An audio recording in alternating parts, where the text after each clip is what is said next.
नमस्कार। एक बार फिर से मैं अजित कुमार आप सभी का learn with Ajit Kumar YouTube channel में स्वागत करता हूं।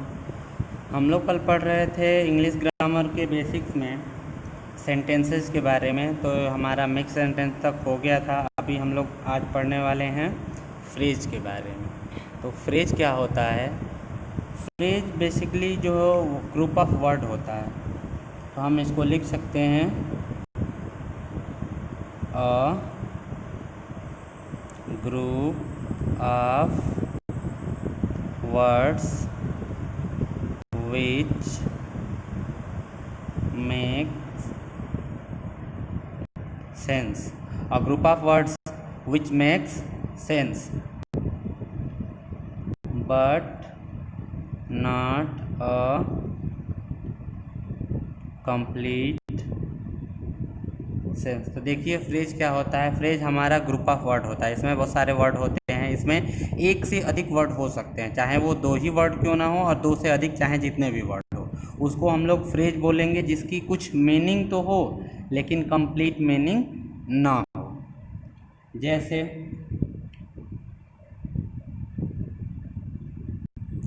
जैसे हम लोग पढ़ते हैं, जैसे इन द मॉर्निंग, सुबह में, या फिर एक और होता है हमारा बरी द हैच, बरी द हैचेट। बरी द हैचेट का मतलब होता है पुरानी दुश्मनी भुलाना। देखिए इन सभी का मीनिंग है लेकिन कंप्लीट मीनिंग नहीं है। ये कंप्लीट मीनिंग तभी देंगे जब किसी सेंटेंस में आएंगे। जैसे नेक्स्ट है हमारा बैड ब्लड। तो बैड ब्लड क्या होता है? अगर दो लोग हैं और उनके बीच के रिश्ते, आपसी रिश्ते अच्छे नहीं हैं, तो हम उनको बोलते हैं बैड ब्लड, बिटर रिलेशनशिप, कड़वे रिश्ते।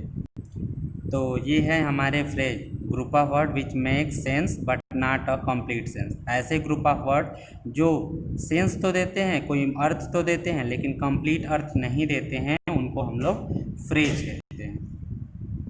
ठीक है, फिर हम लोग आगे पढ़ेंगे अभी क्लाज। चलिए अब हम लोग देखेंगे क्लास। तो क्लाज किसको बोलते हैं? तो क्लाज शब्दों का ऐसा समूह होता है जो एक सेंटेंस का ही भाग होता है, जिसकी एक फाइनाइट वर्ब होती है और एक सब्जेक्ट होता है। तो अगर हम इसको लिखना चाहें तो ये लिख सकते हैं, अ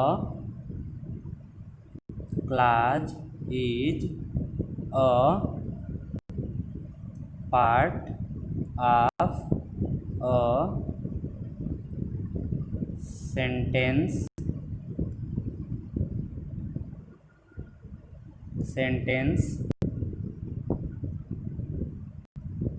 which have a finite verb and a subject।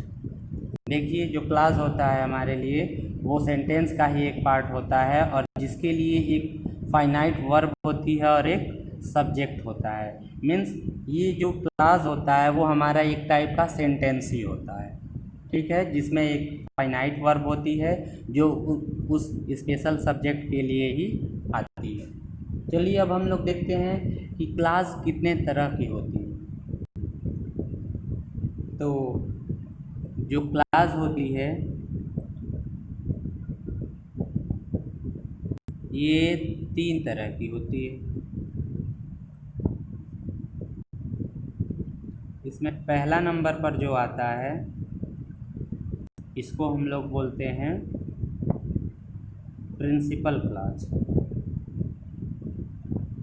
जो सेकंड नंबर पे आता है, इसको हम लोग बोलते हैं कोऑर्डिनेट क्लास, कोऑर्डिनेट क्लास। और जो थर्ड नंबर पे आता है, उसको हम लोग बोलते हैं सबऑर्डिनेट क्लॉज। अब हम देख लेते हैं कि प्रिंसिपल क्लॉज है क्या है। तो क्लॉज आपको पता चल गया कि वो एक सेंटेंस ही होता है जिसमें एक वर्ब होती है, फाइनाइट वर्ब होती है। और तो अब हम देखेंगे प्रिंसिपल क्लॉज। यह एक ऐसी क्लॉज है जो अपने आप में स्वतंत्र होती है और इसका पूर्ण अर्थ निकलता है। मतलब ये एक ऐसा सेंटेंस होता है जो अपने आप में स्वतंत्र होता है और इसका पूर्ण अर्थ निकलता है। और इसकी एक और ख़ास बात ये होती है कि प्रिंसिपल क्लॉज मोस्टली अकेले ही आती है।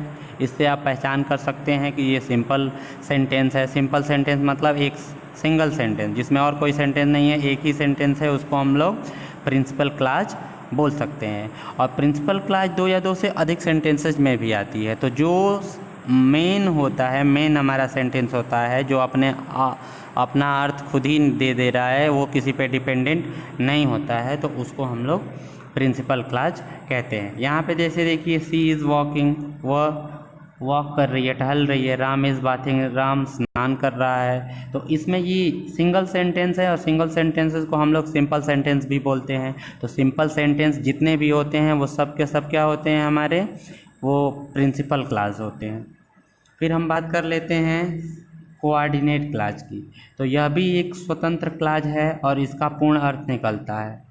तो फिर क्या फ़र्क है प्रिंसिपल क्लॉज में और कोऑर्डिनेट क्लॉज में? तो देखिए, कोऑर्डिनेट क्लॉज भी हमारा प्रिंसिपल क्लॉज भी होता है जो एक कोऑर्डिनेट कंजक्शन से जुड़ जाता है। लेकिन जब ये प्रिंसिपल क्लॉज किसी कोऑर्डिनेट कंजक्शन से जुड़ जाता है तो हम इसको कोऑर्डिनेट क्लॉज कह देते हैं। बस इतना ही फ़र्क है। जैसे फॉर एग्जांपल है माय ब्रदर के, मेरा भाई आया।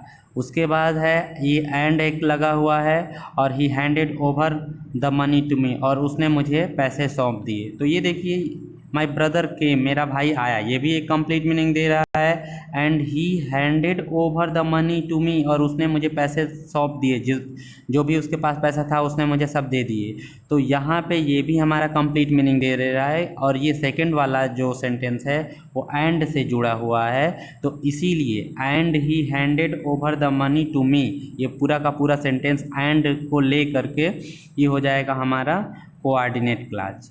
उसी तरह से देखो, स्पीक ट्रूथ, सच बोलो, आज यू विल बी डाइड, तुम्हें मार दिया जाएगा। तो यहाँ पे हमारा आर वर्ड है, ये हमारा कोऑर्डिनेट कंजक्शन है। और इस तरह से are you will be died हमारा कोऑर्डिनेट क्लॉज है। नेक्स्ट है हमारा सी इज रिच, वो अमीर है, but she is not vain, मतलब वो घमंड में नहीं है, मतलब उसको अमीर होने का घमंड नहीं है। तो ये हो गया। ये देखिए, इसमें हमारा कोऑर्डिनेट कंजक्शन बट है। इसमें जो पहला सेंटेंस है ही सी इज रिच, ये हमारा प्रिंसिपल क्लॉज है। ये दूसरा सेकंड सेंटेंस भी हमारा प्रिंसिपल क्लॉज है, लेकिन बट से जुड़ा है कोऑर्डिनेट कंजक्शन से, इसलिए ये हमारा कोऑर्डिनेट क्लॉज बन गया। मतलब जो भी सेंटेंस हमारा प्रिंसिपल क्लॉज हो, जिसकी एक फाइनाइट वर्ब हो, अपना कंप्लीट मीनिंग दे रहा हो, लेकिन वो किसी कोऑर्डिनेट कंजक्शन से जुड़ जाए, तो उसको हम लोग कोऑर्डिनेट क्लॉज कहते हैं। अब ये कोऑर्डिनेट कंजक्शन क्या है, तो इसका डिटेल हम लोग कंजक्शन वाले चैप्टर में पढ़ेंगे। ठीक है, फिर हम बात कर लेते हैं सबऑर्डिनेट क्लॉज की।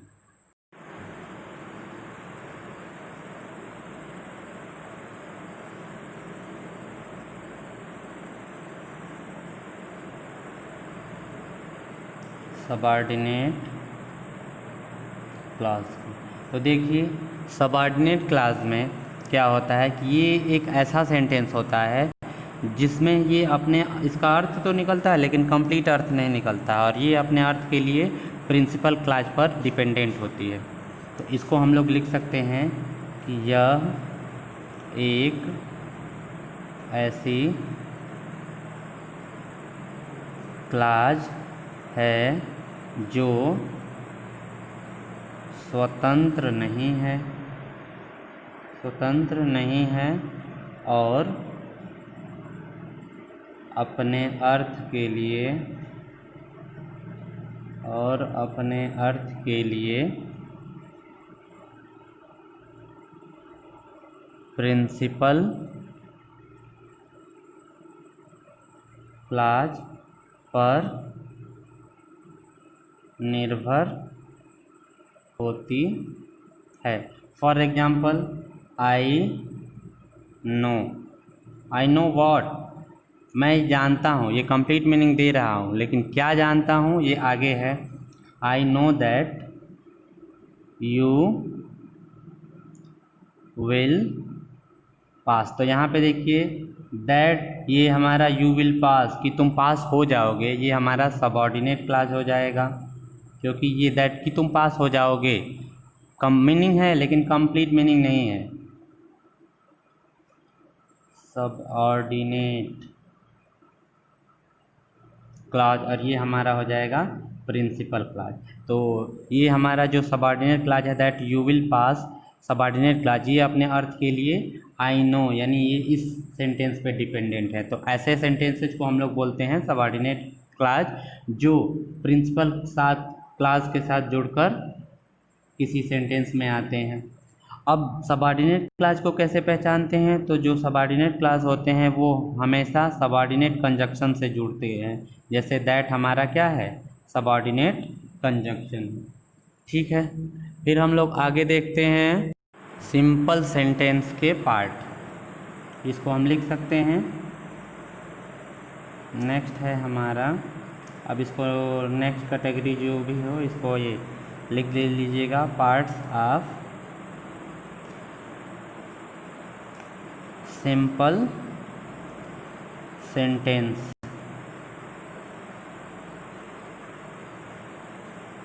या फिर इसको ज़्यादा ये रहेगा कि अच्छा रहेगा हम इसको टाइप्स ऑफ बोल दें, टाइप्स ऑफ सिंपल सेंटेंस। इसमें देखिए पहला होता है हमारा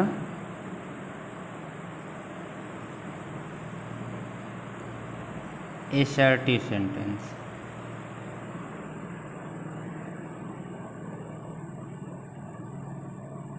अब देखिए जो एसर्टिव सेंटेंस होता है वो भी दो तरह का होता है। एक होता है हमारा अफर्मेटिव सेंटेंस और दूसरा होता है हमारा नेगेटिव सेंटेंस।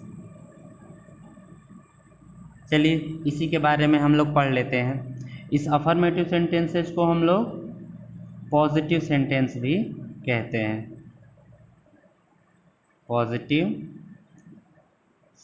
सेंटेंस।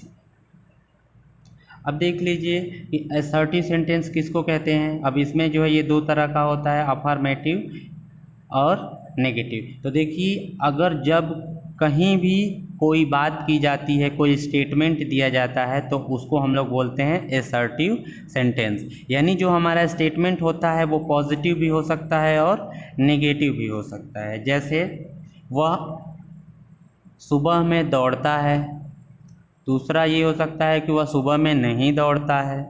ठीक है, राम बाज़ार जाता है, राम बाज़ार नहीं जाता है। तो ऐसे सेंटेंसेस को हम लोग पॉजिटिव सेंटेंस है, जो सेंटेंस पॉजिटिवली कहा जाता है उसको हम लोग पॉजिटिव सेंटेंस कहा जाता है। या फिर दूसरे शब्दों में हम ये कहें कि जो सेंटेंस या जिन सेंटेंसेज में हमारा नॉट वर्ड यूज़ नहीं होता है या वो नेगेटिव नहीं होते हैं वो हमारे पॉजिटिव होते हैं। तो देख लेते हैं हम लोग पॉजिटिव सेंटेंस। पॉजिटिव सेंटेंस जो सेंटेंस किसी चीज़ के बारे में सकारात्मक रूप से कुछ कहते हैं, उन्हें हम पॉजिटिव सेंटेंस कहते हैं। ठीक है, पॉजिटिव सेंटेंस कहते हैं या फिर अफर्मेटिव सेंटेंस कहते हैं। For example, Ram goes to school, Ram school जाता है। नेक्स्ट है हमारा नेगेटिव सेंटेंस।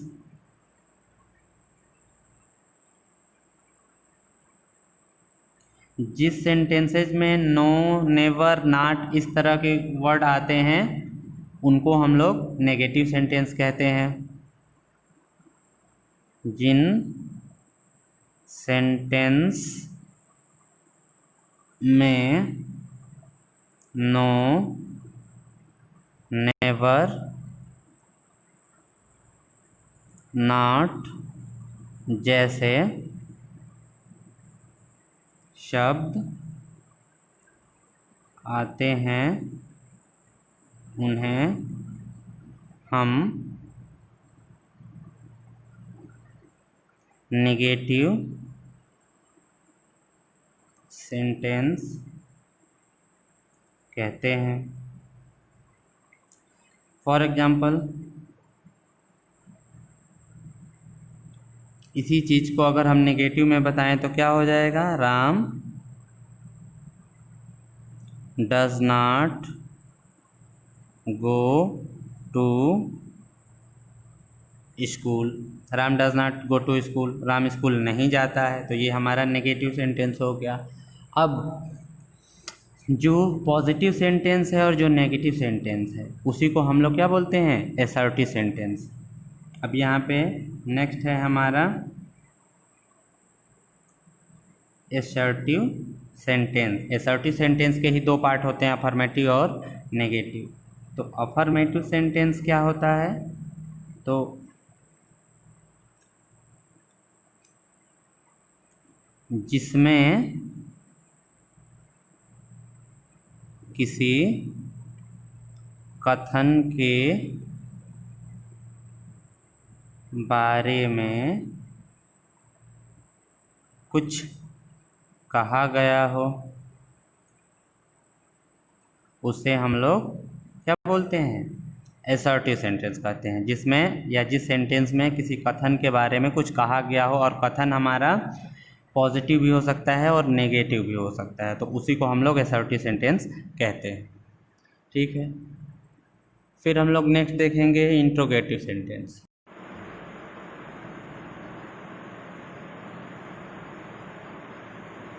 इंट्रोगेटिव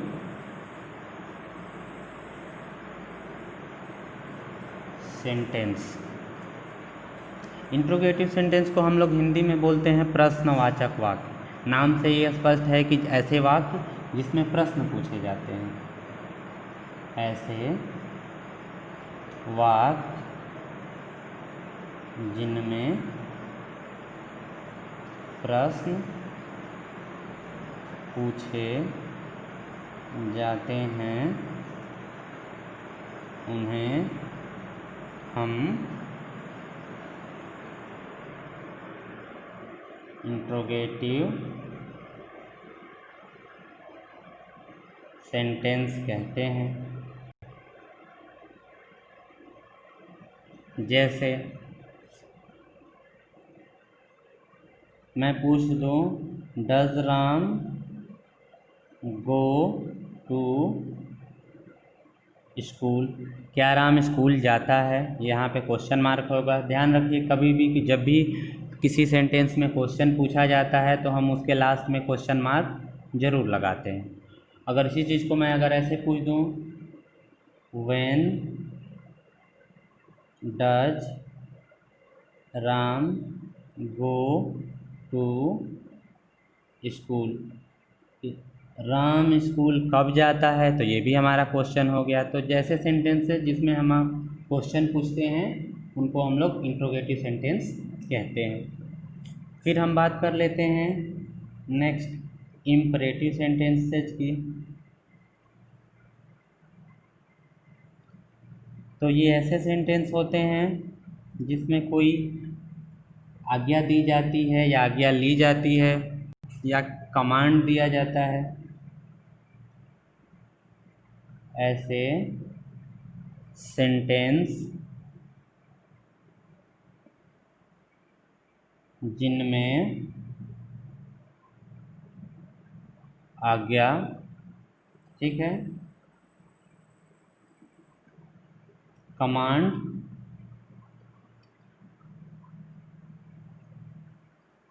फिर हम लोग बोलते हैं सुझाव, सजेशन। इम्परेटिव में क्या होता है, ऐसे सेंटेंस जिनमें आज्ञा, ऑर्डर, कमांड। कमांड क्या होता है कि जब एक ही आदमी बहुत सारे लोगों को कुछ ऑर्डर देता है तो उसको हम लोग कमांड बोलते हैं। जैसे आर्मी में जो बड़े पोस्ट पर जो अफसर होते हैं वो अपने से छोटे पोस्ट पर जितने भी सैनिक होते हैं उनकी मीटिंग बुलाते हैं, तो कुछ ना कुछ सुझाव देते हैं, कुछ ना कुछ उनको ऑर्डर देते हैं, तो वो हमारे लिए कमांड होता है। और अगर हम कुछ सजेशन देते हैं किसी को तो वो भी हमारा इम्परेटिव सेंटेंस में आता है। और इसके अलावा अगर हम किसी से कोई रिक्वेस्ट करते हैं, कोई विनती करते हैं, तो वो भी हमारा इम्परेटिव सेंटेंस में ही आता है। तो ऐसे सेंटेंस जिनमें आज्ञा, कमांड, सुझाव, रिक्वेस्ट का भाव होता है उन्हें इम्परेटिव सेंटेंस कहते हैं। आज्ञा सूचक वाक्य इसको हम लोग बोलते हैं, कहते हैं। फॉर एग्जाम्पल, जैसे bring me a glass of water, मेरे लिए एक गिलास पानी लाओ। ठीक है। अगर मान लो एक टीचर है, वो क्लास में आया है तो वो अपने स्टूडेंट को कुछ कमांड दे रहा है। ठीक है। Do your homework in time, अपना होमवर्क समय से पूरा करो। तो ये हमारे लिए कमांड हो गया, पहला हमारे लिए ऑर्डर हो गया। फिर नेक्स्ट है हमारा, अगर नेक्स्ट सेंटेंस में ये लिखूँ कि ऑलवेज रेस्पेक्ट योर एल्डर्स, हमेशा अपने से बड़ों का आदर करिए। तो ये ऑर्डर नहीं है, ये हमारे लिए सुझाव है। ये सुझाव दिया जा रहा है कि हमेशा अपने बड़े बुजुर्गों का आदर करना चाहिए। इसको हम इस तरह से भी लिख सकते हैं, our elder should be respected. Meaning दोनों का सेम है कि हमें अपने बड़े बुजुर्गों का आदर करना चाहिए। ठीक है। We should respect our elder, इसको ऐसे भी लिख सकते हैं, we should respect our elder. चलिए ठीक है। फिर और अगर किसी सेंटेंस में अगर कोई रिक्वेस्ट का भाव हो, कोई विनती का भाव हो, तो हम वहाँ पे भी इम्परेटिव सेंटेंस ही मानते हैं। जैसे कभी भी अगर आप लोग देखिए प्लीज़ वर्ड आता है या फिर काइंडली वर्ड आता है तो वहाँ पे रिक्वेस्ट का भाव होता है। जैसे please give me your pen, अगर मुझे आपका पेन चाहिए तो मैं विनती करके ही ले सकता हूँ, तो please give me your pen, इस तरह से। तो इसकी जगह पे, प्लीज़ की जगह पे हम लोग काइंडली भी लगा सकते हैं। तो ऐसे सेंटेंसेज को हम लोग इम्परेटिव सेंटेंस कहते हैं। फिर नेक्स्ट आता है हमारा एक्सक्लेमेटरी सेंटेंस। एक्सक्लेमेटरी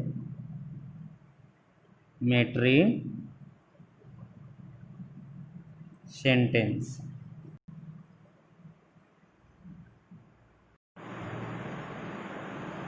ऐसे सेंटेंस एक्सक्लेमेटरी सेंटेंस कहे जाते हैं जिनमें घृणा, दुख, खुशी ऐसे शब्दों का भाव होता है। तो हम लोग इसको लिख सकते हैं कि ऐसे सेंटेंस जिनसे घृणा, नफ़रत हो, अफसोस, यानी ये हमारे माइंड में आने वाले सडन इमोशन को एक्सप्रेस करते हैं। हमारे माइंड में कोई सडन इमोशन आता है, अचानक कोई भाव आता है, तो उसी को एक्सप्रेस करते हैं। तो ऐसे सेंटेंस जिनमें घृणा, अफसोस और दुख, आश्चर्य,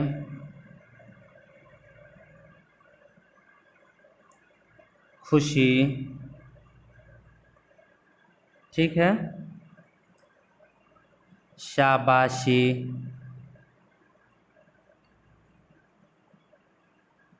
इत्यादि का भाव होता है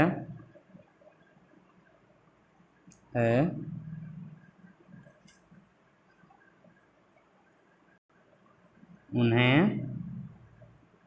एक्सक्लेमेटरी सेंटेंस कहा जाता है।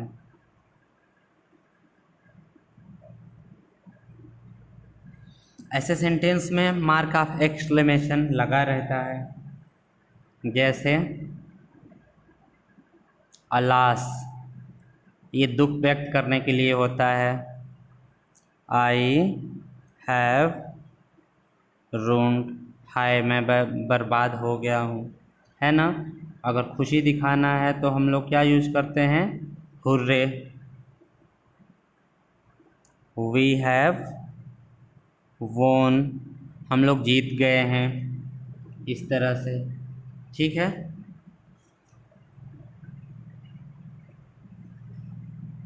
चलिए फिर नेक्स्ट हम लोग देखते हैं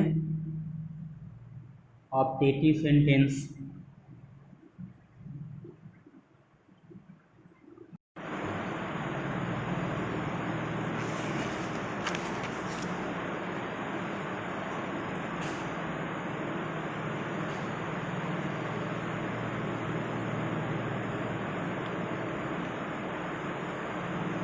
यही सिंपल सेंटेंस के 5 पार्ट होते हैं। पहला मैंने बताया था असर्टिव, सेकंड था हमारा इंट्रोगेटिव, थर्ड नंबर पे था इम्परेटिव, फोर्थ नंबर पे था एक्सक्लेमेटरी और 5वें नंबर पे ये है हमारा ऑप्टेटिव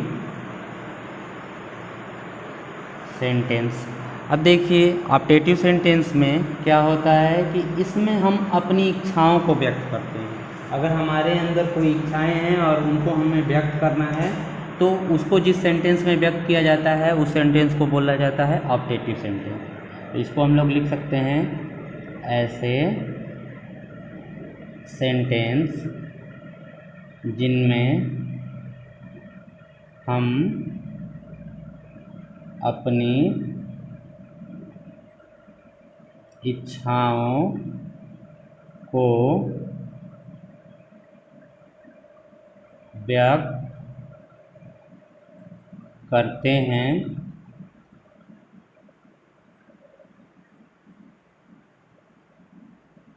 उन्हें ऑप्टेटिव सेंटेंस कहते हैं। जैसे मे गॉड ब्लेस यू, ठीक है, मे गॉड फुलफिल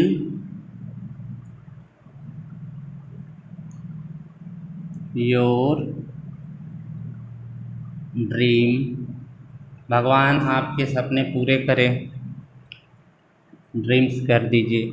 तो इस तरह से जो भी है इससे सेंटेंसेस को हम लोग ऑप्टेटिव सेंटेंस कहते हैं, क्योंकि इसमें हम अपनी इच्छाओं को एक्सप्रेस करते हैं।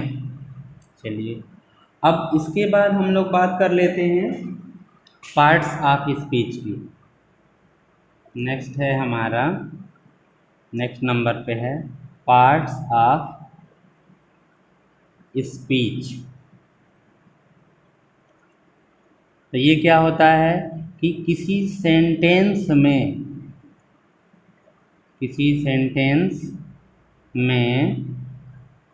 प्रयोग होने वाला है, प्रयुक्त, ठीक है,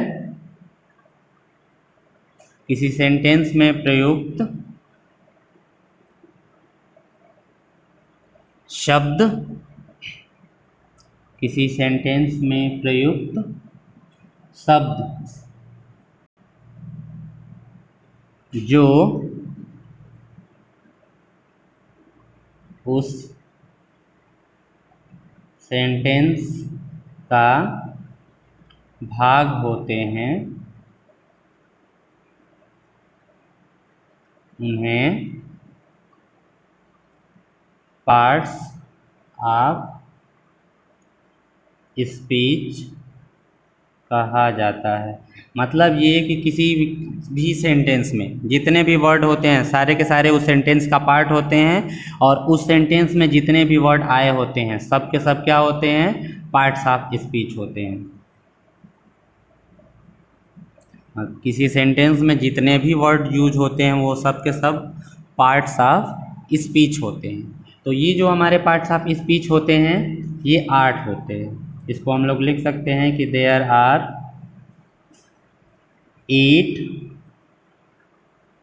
पार्ट्स ऑफ स्पीच। मतलब किसी भी सेंटेंस में, चाहे वो सेंटेंस छोटा हो चाहे बड़ा हो, उसमें जो पार्ट ऑफ स्पीच होते हैं वो 8 तरह के होते हैं, 8 तरह के आ सकते हैं। जिसमें हमारा पहला होता है, आप लोग इसको जानते ही हैं, पहला होता है हमारा नाउन, फिर दूसरा होता है हमारा प्रोनाउन, तीसरे नंबर पे होता है हमारा एडजेक्टिव,